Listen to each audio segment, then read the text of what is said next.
Ringjallja e Jezus Krishtit ndryshoi gjithçka. Kështu filloi një nga periudhat më të jashtëzakonshme dhe të vrrullshme në historinë e njerëzimit. 30 vite të ardhshme do të shënjoheshin nga rebelimi, shtypjet, përndjekjet dhe trazirat, të cilat nuk ishin parë kurrë më parë. Dhe në qendër të kësaj stuhie ishte një grup dishepujsh të shtresës së ulët, djegës të atij që i quajtën Mesia, të zgjedhur personalisht nga Jezusi për të çuar mesazhin e tij të shpresës dhe paqes në një botë të humbur që po vdiste. Këta revolucionarë do të përballeshin me kundërshtime dhe përndjekje të ashpra, ndërsa luftonin për të themeluar atë që më vonë do të bëhej kisha moderne. Besimi i tyre i flak dhe përkushtimi i zellshëm frymëzoi një kombë, transformoi një kulturë dhe ndryshoi përgjithmonë rrjedhën e historisë njerëzore. Kjo është historia e tyre, historia e një revolucioni që ndryshoi botën. Por tani, le të zbulojmë shkrimet që fshihen pas kësaj historie dhe mësimet që mund të mësojmë prej tyre në moment vendimtar me doktor David Jeremia. Pjesa tjetër e librit Veprave tregon për palin që e çon ungjillin te jo hebrejt, te mbretërit dhe te bijtë e Izraelit. Bashkoni me ne për mesazhin e sotëm me titull Afirmimi i konvertimit të Saulit. Është një histori e vjetër që flet për një djalë të vogël në shkollën e së dielës, të cilin mësuesi e pyeti se çfarë roli kishte luajtur ai në shpëtimin e tij.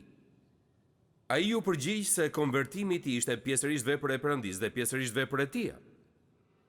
I habitur dhe paksa nervoz, mësuesi e pyeti për përgjigjen e çuditshme derisa djali u përgjigj: "Po, është e vërtet, unë e luftova Perëndin aq sa munda dhe ai bëri pjesën tjetër." Dhe zakonisht ky është kombinimi, apo jo, dhe padyshim që ky ishte kombinimi për apostullin Paul.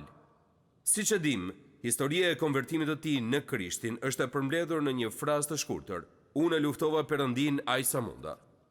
Por Krishti, siç bën gjithmonë ai, e përfundoi duke thënë fjalën e fundit. Në 9 vargjet e para të Veprave, kapitulli 9, zbulojmë se si u shpëtua Sauli. Rrugës për në Damask, ai u përball me Zotin Jezus Krisht dhe mbeti i shtangur nga prania e shndritshme e Zotit. Ky takim ishte aq i mprekt sa e la atë të verbuar dhe me fytyrë për tokë në rrugën me pluhur. Ky përndjekës arrogant i kishës tani ishte përullur dhe kishte nevojë për miqtë e tij që ta drejtonin për dore deri te shtëpia e Judës, ku qëndroi pa ngrënë, pa pirë dhe pa shikim për 3 ditë. Dr. G. Campbell Morgan ka theksuar rëndësinë e kësaj pjese të shkrimit, të cilën ne do ta studiojmë tani. Në të vërtetë, kjo është një pikë kyçe në librin e Veprave. Gjatë 8 kapitujve të parë, personaliteti i kyç i historisë është apostulli Pjetër. Por duke filluar që këtu dhe në vazhdim, skena i përket Palit. Dhe Anania është nyja që i lidh të gjitha këto bashk. G. Campbell Morgan ka thënë: "Ne tani vim në skenën e dytë, në përgatitjen e Palit për punën e Perëndisë." Kontrasti është shumë mbreslënës mes gjendjes në cilën e lam atë gjatë studimit fundit dhe gjendjes në cilën e lëm atë në përfundim të këtij studimi. Kujtoni se kur i mbyllën Biblat javën e shkuar, Sauli ishte i verbër, ai ishte i dobësuar, ai ishte i rënuar, por kur ne ti mbyllim Biblat tona sot, shikimi i rikthehet atij, ai do të jetë i fortë dhe i përgatitur për atë që Perëndia e ka thirrur që të bëjë. Në këtë fazë të transformimit të mbreslënës të Saulit, Perëndia do të përdor 2 burra jo aq të shquar dhe pak të njohur për ta inkurajuar Saulin dhe për ta mirëpritur atë në familjen e Perëndisë. Tani kur ne studiojmë Biblën për orë të gjata, ne gjejmë rastësi që janë disi interesante. Në kontekstin e kësaj historie kemi një ironi, sepse këta 2 burra që do ta ndihmojnë Saulin kanë 2 emra që janë shumë të famshëm. Burri i parë që hap shtëpinë e tij për Saulin ishte një njeri i quajtur Juda, të njëjtin emër si tradhtari i Zotit Jezus Krisht. Kurse burri i dytë që erdhi për ta ndihmuar Saulin për të rimarrë shikimin ishte një njeri i quajtur Anania dhe kohët e fundit kemi studiuar për të. Ai ishte njeriu i parë në Kish që gënjeu frymën e shenjtë dhe humbi jetën për shkak të mosbesnikërisë ndaj Perëndisë. 2 burrat në historinë tonë të sotme kanë të njëjtët emra. Sot ne do të flasim për Judën dhe për Ananian, por nuk është i njëjti Jud dhe jo i njëjti Anania. Juda i hapi shtëpinë Saulit pas konvertimit të tij. Anania i hapi syt Saulit që ai të mund të shihte sërish. Dhe nuk ka shumë gjëra që mund të mësojmë për shtëpinë e Judës në Dhjatën e Re, me sa di unë, kjo është e vetmja referencë për të. Por ne kemi shumë për të mësuar për Ananian dhe këtë do ta bëjmë gjatë studimit të sotëm. Biblia na tregon se Anania ishte një banor i Damaskut. Perëndia e dërgoi atë që të konfirmonte se Sauli i Tarsit ishte bërë i krishterë dhe që të ndihmonte gjatë ditëve të para të ecjes së tij me Zotin. Historia fillon në vargun e 10 të kapitullit të 9 me thirrjen për Ananian. Dhe në këtë varg lexojmë kështu: në Damask ishte një dishepull me emër Anania, të cilit Zoti i tha në vegim: Anania. Dhe ai u përgjigj: ja ku jam, Zot. Ndërsa Sauli po priste dhe po agjeronte, Perëndia po përgatiste një tjetër burr për të pasur një rol në jetën e Saulit. Dhe kam shkruar në shënimet e mia se Perëndia i plot fuqishëm punon në të dyja anët e rrugës. Ndërkohë që ai po punonte në zemrën e Saulit, ai po punonte edhe në zemrën e Ananias. Sauli ka nevojë që të inkurajohet, Anania është inkurajues. Sauli po përgatitet dhe Anania po përgatitet. Dhe në një çast, këto dy personalitete do të takohen dhe diçka e mrekullueshme do të ndodhë. Biblia na thot se Anania ishte si Stefani dhe Filipi, të cilit i kemi takuar tashmë si djak të hershëm në Kishë, dhe ja se si ishte ai sipas fjalëve të Veprat 22:12. Njeri i perëndishëm sipas ligjit, për të cilin i jepnin dëshmi të gjithë judejt që banonin aty. Nuk ka të dhëna se Anania kishte dieni të mëparshme për atë që Perëndia do t'i kërkonte që të bënte, por një ditë, në mes të ditës së tij, Perëndia i plot fuqishëm i foli atij dhe Anania i thot: ja ku jam, Zot, çfarë do që të bëj? Dhe ai u thirr që t'i shërbente Zotit. Tani thirrja për Ananian në pasazhin ton ndiqet nga urdhri për Ananian. Prandaj në vargjet 11 dhe 12 lexojmë: dhe Zoti i tha: çohu dhe shko në rrugën e quajtur e drejtë dhe kërkon në shtëpinë e Judës një njeri nga Tarsi me emër Saul, i cili po lutet.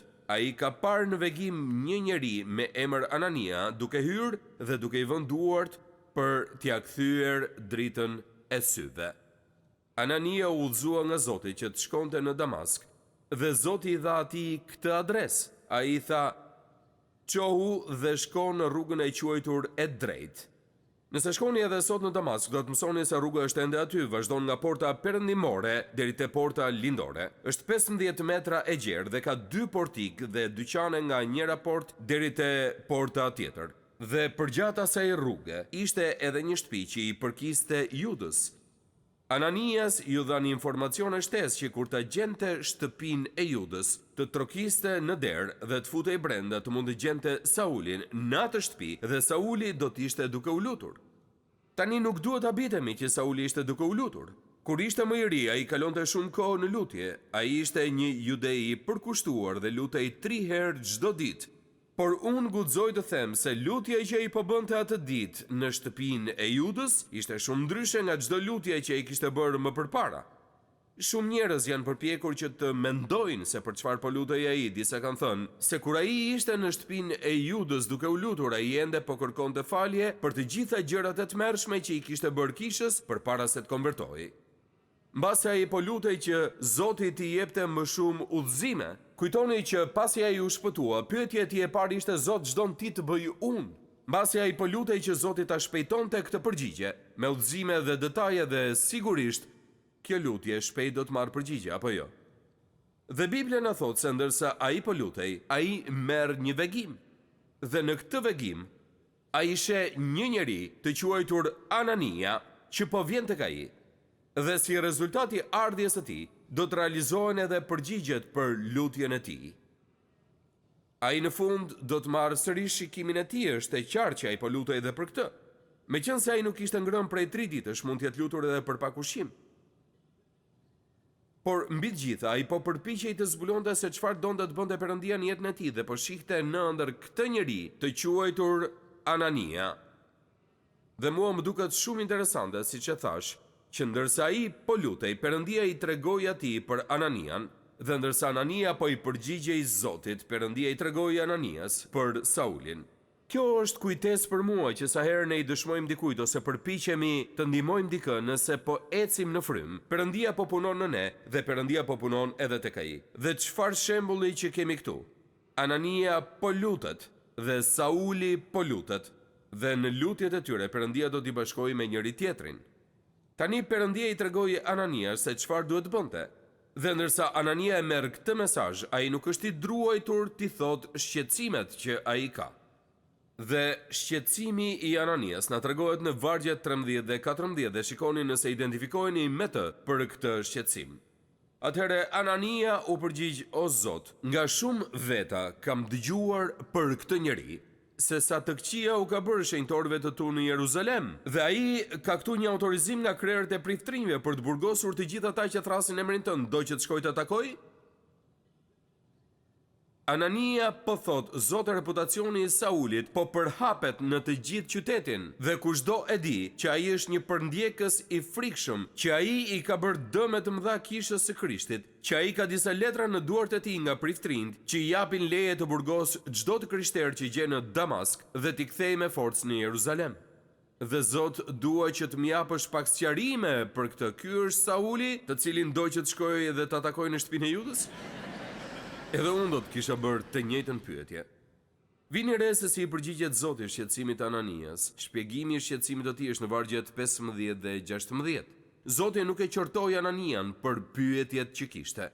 Ai ju përgjigj pyetjes së tij me dy deklarata shumë të fuqishme në lidhje me Saulin. Së pari, ja se çfarë thot ai në vargun 15, por Zoti i tha: "Shko, sepse ai është vegla që un kam zgjedhur për ta sjell emrin tim përpara jo hebrejve, mbretërve dhe bijve të Izraelit." Zoti ju përgjigj shqetësimit të Ananias duke i treguar se ai do t'i jepte Saulit një përshkrim të ri të punës. Më përpara Sauli e kishte përndjekur emrin e Krishtit. Tani ai do ta çonte emrin e Krishtit te jo hebrejt, te mbretërit dhe te bijt e Izraelit. Me fjalë të tjera, ai do ta çonte ungjillin e Jezus Krishtit te të gjithë njerëzit.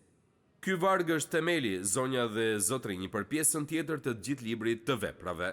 Pjesa tjetër e librit të Veprave tregon për palin që e çon ungjillin te jo hebrejt, te mbretërit dhe te bijt e Izraelit. Gati të gjithë pjesën tjetër të librit të Veprave mund ta konturojmë në këto 3 tema. Dhe Biblia na shpjegon qartësisht se Sauli i Tarsit kishte marrë një thirrje nga Perëndia. Vetë Perëndia i plot fuqishëm i kishte vendosur duart mbi të dhe kishte thënë: "Unë po të therras për këtë shërbes." Sauli ishte zgjedhur që t'i shërbente Krishtit. Gjëja e dytë që Perëndia i tha Saulit se donte që ai të bënte, vini re se Sauli ishte zgjedhur jo vetëm që t'i shërbente Krishtit, por ishte zgjedhur që të vuonte për Krishtin. Vargu 16, sepse unë do t'i tregoj atij sa shumë i duhet të vuoj për emrin tim. Pra, dua të them se kur ju jeni shpëtuar, nëse Perëndia do t'ju thoshte mirë të shpëtova që të mund të vuash për mua, çfarë do të bënit ju? Ajo që ai i tha Saulit ishte: "Unë dua të të tregoj se sa shumë gjëra do të vuash për hir të emrit tim." Nëse nuk ka fjalë të tjera në Bibël për vuajtjet e Saulit, këto fjalë do të ishin të mjaftueshme. Sauli nuk po vuonte për shkak të atyre që ai i bëri kishës. Ai nuk po vuonte për shkak se ai e konsideronte veten si më të voglin ndër apostujt. Ai nuk po vuonte për shkak se ai kishte përndjekur ata që kishin besuar siç beson ai tani. Në letrën drejtuar Korintasve, Pali na tregon disa nga gjërat të cilët ai vuajti. Pse vuajti ai? Çfarë do të thotë që ai vuajti? Në letrën drejtuar Korintasve kemi 3 vende ku Pali na përshkruan disa nga gjërat që ai vuajti për qenë shërbyes i ungjillit. Vendi i parë është e 1 Korintasve 4 vargjet 9 deri në 13, kurse vendi i dytë është tek 2 Korintasve 12 7 deri në 10. Unë nuk do t'i lexoj këto vargje sepse janë shumë të gjata dhe është një listë shumë e gjatë me gjëra, por dua që t'ju lexoj pasazhin e tretë, që është tek 2 Korintasve 11:23 deri në 28. Tani miqtë e mi, këtu kemi Palin që përshkruan jetën e tij. Si do të ketë qenë që të zgjoheshe çdo mëngjes në lëkurën e apostullit? Disa prej jush që kanë lexuar shkrimet e tij janë mahnitur nga mençuria dhe zgjuarësia e tij. Mund të thoni në zemër se do të kishte qenë mrekullueshme të ishe apostulli Pal. Kur të mbaroj pas disa çastesh, nuk do ta thoni më kurrë këtë sërish. Mundime më tepër, në goditje më tepër, në burgje më tepër dhe shpesh në rrezik për vdekje. Nga judejnë mora 5 herë nga 40 kamxhik pa një, 3 herë më rahen me shkopi, 1 herë më qelluan me gur, 3 herë më mbyta një në det, kalova një ditë natë në humner, në udhëtime të shpeshta në rreziqe lumenjsh, në rreziqe kusarësh, në rrezik nga ana e bashkëdhetarëve, rreziqe nga ana e jo hebrejve, rreziqe në qytet, rreziqe në shkretë të tjerë, rreziqe në det, rreziqe midis vëllezërve të rrem, në lodhje e në mundim, në netët pa gjumë, në uri e në etje, shpesher në agjerime, në të ftohtë dhe në të zhveshur. Përveç këtyre gjërave të jashtme, ajo që më mundon çdo ditë është kujdesja për të gjitha kishat. Në këtë mënyrë e jetoi jetën Pali. Dhe në një rast tjetër ju kam thënë se kur po shërohesha nga kanceri, isha i shtruar në spital dhe mora grupin e kartolinave të mëngjesit. Kartolina për shërim, disa prej tyre me shumë dëmshuri dhe shumë të mrekullueshme. Por njëra nga kartolinat në faqet parë kishte të shkruar pasazhin që sapo ju a lexova. Në mundime më tepër, në goditje më tepër, në burgje, e lexova këtë dhe mendova, kush është ky njeri i smur që më dërgon një kartolinë të tillë? Mos vallë, kjo duhet më bëj të ndihem më mirë, duhet them është një listë me gjëra të trishta. Por pastaj e hapa dhe brenda saj ishin këto fjalë. Po ti si ke qenë? Dhe besoni ose jo, ishte një nga kartolinat më inkurajuese që kam marrë, të paktën nuk isha aq keq sa Pali. Pali kishte kaluar shumë gjëra në jetën e tij që unë nuk i kam kaluar kurrë, ai vuajti apo jo. Dhe vuajtjet e tij do të fillonin vetëm pak çaste pasi ishte bërë i krishterë dhe përfunduan vetëm pas 30 vitesh, kur Neroni e ekzekutoi duke i prerë kokën. Një shkrimtar që kam lexuar thotë se rruga e Saulit nga Damasku në Rom ishte e njolosur me gjak dhe me lot, pa ndërprerje. Me këtë mënyrë jete me vuajtje që Jezusi i premtoi atij, apo ja shlyente Perëndia Saulit gjithë gjërat e këqija që ai kishte bërë? Jo, nuk është kështu. Një pastor që kam lexuar përpiqet i përgjigjet këtyre pyetjeve me këto fjalë. Ai shkruan, normalisht ne supozojmë se vuajtjet ne i shkakton armiku, ose mbase që ato ndodhin kur ne bëjmë gjëra të gabuara. Por Perëndia shpall se misionari dhe teologu më i madh i të gjitha kohërave, përveç Jezusit, ishte zgjedhur posaçërisht për të vuajtur. Jo sepse ai kishte bërë diçka të gabuar, jo sepse Satani ishte vënë pas, jo sepse Perëndia ishte zemëruar me të. Pra cili ishte qëllimi për vuajtjet e tij? Nëse jeni besimtar, cili është qëllimi për vuajtjet tuaja? Sado që zemërohemi për to, vuajtjet janë një nga mjetet kryesore trajnuese të Perëndisë për njerëzit e tij. Siç ka thënë A.W. Tozer, dyshoj nëse Perëndia mund ta bekojë shumë një njeri derisa ta ketë lënduar atë thellë. Dhe unë besoj se kjo është e vërtetë. Ndërsa studioj kishat që unë njoh, pastorët që unë njoh, kuptoj se vështirë të kenë arritur aty ku janë, pa ecur përmes kohërave të vështira plot me vuajtje. Kështu është zonja dhe zotrinj. Ajsa mund të themi se nëse nuk keni vuajtur në jetën tuaj, sipas dhjatës së re, ju jeni një besimtar i paplotësuar. Perëndia na i jep këto vuajtje. Dhe ai i lejon ato në jetën tonë për të na bërë njerëzit që duhet të jemi, që pa këto vuajtje nuk mund të jemi. Kur kthejnë kokën pas në jetën e tyre, shumica e njerëzve thonë, mësimet më të rëndësishme që kam mësuar ndonjëherë nuk i kam mësuar gjatë periudhave të begatisë, por gjatë periudhave plot vuajtje, nevoja dhe vështirësi. Dhe kështu ishte edhe me Saulin. Dhe për këtë arsye, zonja dhe zotrin, kur e marrim këtë libër, dhe lexojmë letrat e këndshme që ai u shkroi kishave, ne identifikohemi me to. E gjejmë veten duke thënë po e kuptoj këtë pse, sepse ato letra u shkruan nga pali. Pali që ishte thirrur për një jetë me vuajtje dhe jetoi çdo ditë jetën e tij me rrezik dhe nën presion. Dhe nga shtrydhja e presionit në jetën e tij u krijua parfumi i këndshëm i letrave të tij. Dhe ndërsa i lexojmë ato, themi, "Oh, po, kushdo që e ka shkruar këtë e ka provuar vetë, e ka bërë këtë." Ne jemi të bekuar sepse Perëndia i besoi palit vuajtjet.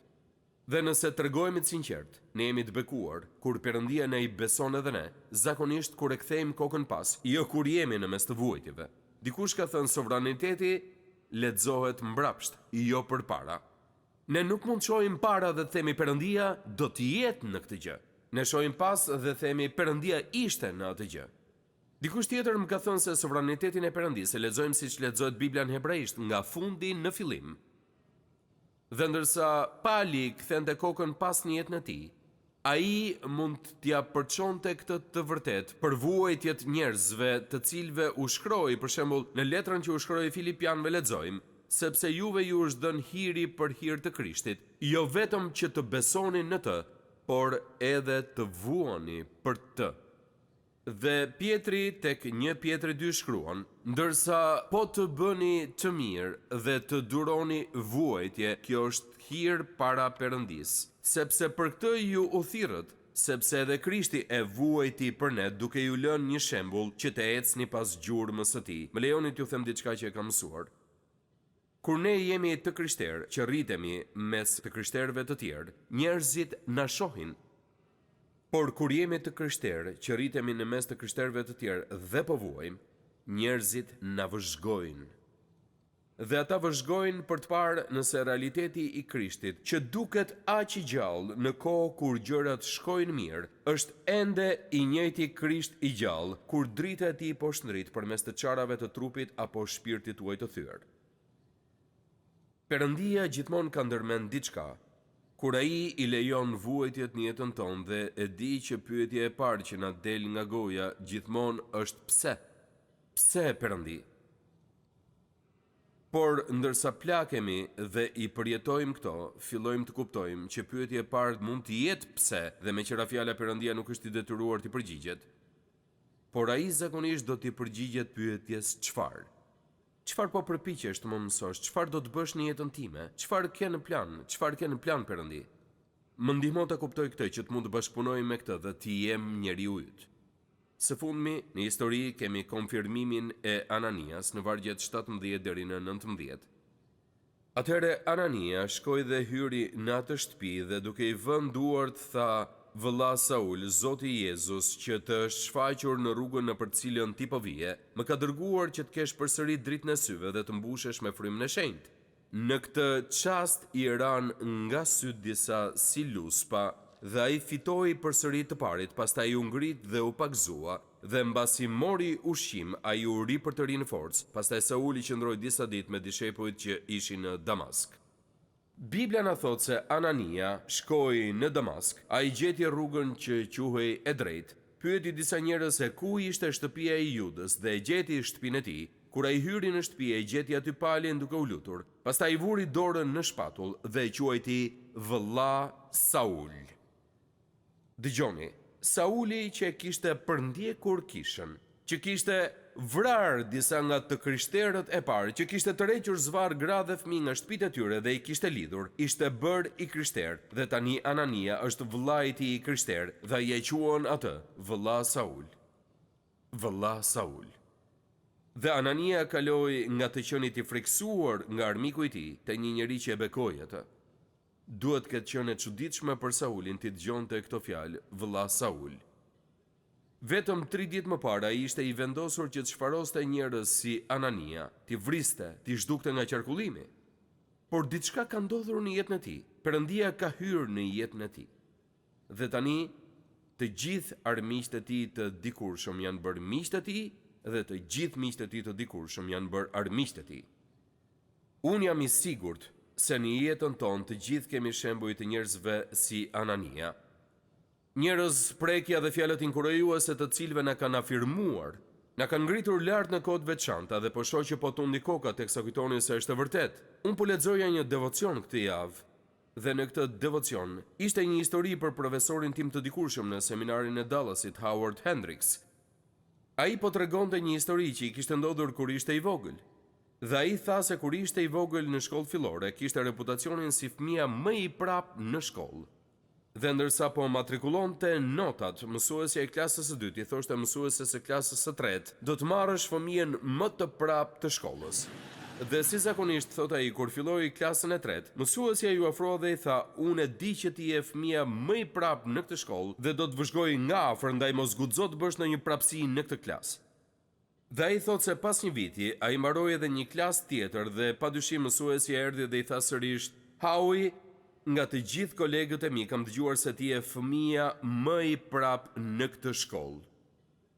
Por dua që të dish se unë nuk e besoj këtë dhe do të vendos që të mos e besoj dhe do të sigurohem që kur ta mbarojmë këtë klasë, askush të mos e thot përsëri këtë për ty." Dhe ai tregon se e pa dhe tha: "Kjo mësuese, emrin e cilës as nuk e mbaj mend, ishte një Anania për mua, më ndihmoi të kaloja." Të gjithë ne ndërsa kthejmë kokën pas, na kujtohen njerëz të tillë, na kujtohen apo jo, njerëz që besuan te ne kur askush tjetër nuk besoi, njerëz që vendosën duart në ne dhe thanë: "E di që të gjithë të tjerët mendojnë se ti nuk mund ta bësh këtë, por unë besoj se ti mund ta bësh dhe do të jem këtu të të ndihmoj ta përmbushësh." Çfarë do të ndodhte nëse do të hidhnim një sy përreth në botën tonë dhe të mendojmë vrasmendjen se kë njoh unë që ka nevojë për një prekje nga Zoti? Kë njoh unë për të cilin mund të jem një Anania? Dhe nëse ndalojmë pak dhe shumica prej nesh nuk kanë pse të mendohen dhe aq shumë, fytyra e dikujt do të na shfaqet në mendje. Sikur vetëm këtë javë të themi me hirin e Perëndis do të gjej një mënyrë për të prekur atë njeri për Jezus Krishtin. Ne mund të sjellim një ndryshim të pamas në trupin e Krishtit dhe në komunitetin ku jetojmë. Dhe unë besoj se kjo është ajo që Perëndia do që të mësojmë nga ky mesazh, që ai po pret për njerëz si Anania që do të thonë: "Më dëgjoni pak tani. Ja ku jam sot. Ja ku jam. Më trego mua se çfarë do që të bëj." Unë mund të kem disa pyetje, ashtu si Anania, por do ta bëj. Faleminderit që ishit me mua sot në moment vendimtar. Sa më shumë që e studiojmë fjalën e Perëndis, aq më shumë e kuptojmë që Perëndia ynë i dashur dëshiron të ketë një marrëdhënie personale me gjithë secilin prej nesh. Nëse ju do doni që të filloni një marrëdhënie me të, hapi i parë është që të pendoheni për mëkatin tuaj dhe t'i kërkoni Jezus Krishtit që të bëhet Zoti dhe shpëtimtari juaj. Sapo ta merrni këtë vendim për të pranuar dhuratën e Perëndis për shpëtimin, do të fillojë udhtimi juaj me Perëndin si një krijesë e re në Krishtin. Nëse sot e keni marrë këtë hap besimi, ju inkurajoj që të ndani vendimin tuaj me të krishterë të tjerë në një shërbes të besueshme apo të një kishë zonës dhe që të vazhdoni të rriteni në besimin e sapo gjetur. Perëndia ju bekoft ndërsa filloni ecjen tuaj me Perëndin. Pres me padurim që të shihemi herën tjetër këtu në moment vendimtar.